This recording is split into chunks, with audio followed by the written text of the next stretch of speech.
దశాబ్దాల్లో జరుగుతుంది. ఇప్పుడు ఈ పరిస్థితుల్లో కాంగ్రెస్ ప్రభుత్వం చేసిన 42% బీసీ రిజర్వేషన్ల బిల్లును బీజేపీ ఏదో రకంగా అడ్డుకోవాలని చూస్తుంది.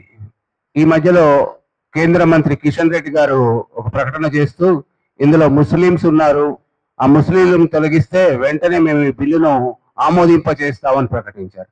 కానీ గుజరాత్ లాంటి రాష్ట్రాల్లో కూడా బీజేపీ అధికారంలో ఉంది. అక్కడ కూడా బీసీలలో మైనార్టీలు ఉన్నారు, ముస్లింలు ఉన్నారు.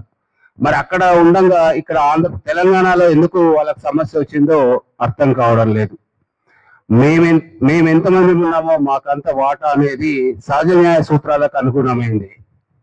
కొన్ని వర్గాలకు పరిమితమైన ఉద్యోగాలు కానీ రాజకీయ పదవులు కానీ ఓట్లు వేస్తున్న ఎక్కువ మంది ఉన్న జనాభాకు కులాలకు అందరికీ సమానంగా రావాలని కోరుకోవడం అది మన ధర్మం, సహజం కూడా.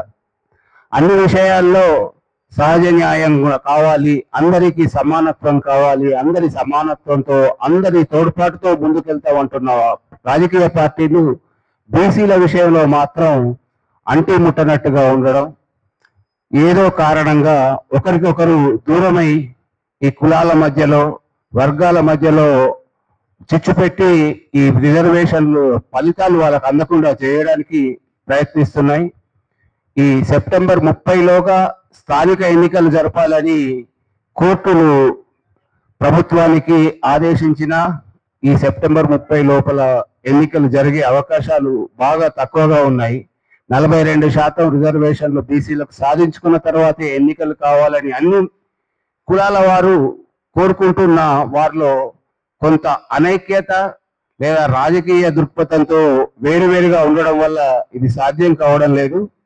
ఇప్పటికైనా బీజేపీ తెలంగాణలో తన ఉనికిని చాటుకోవాలని అంటే ఎలాంటి మార్పులు లేకుండా 42% రిజర్వేషన్ బిల్లును పార్లమెంటులో ఆమోదింపజేసి 9వ షెడ్యూల్లో చేర్చడానికి ముందుకు రావాలని, బీసీల ఓట్లు కాదు బీసీల ప్రేమ కూడా వారికి అందుతుంది.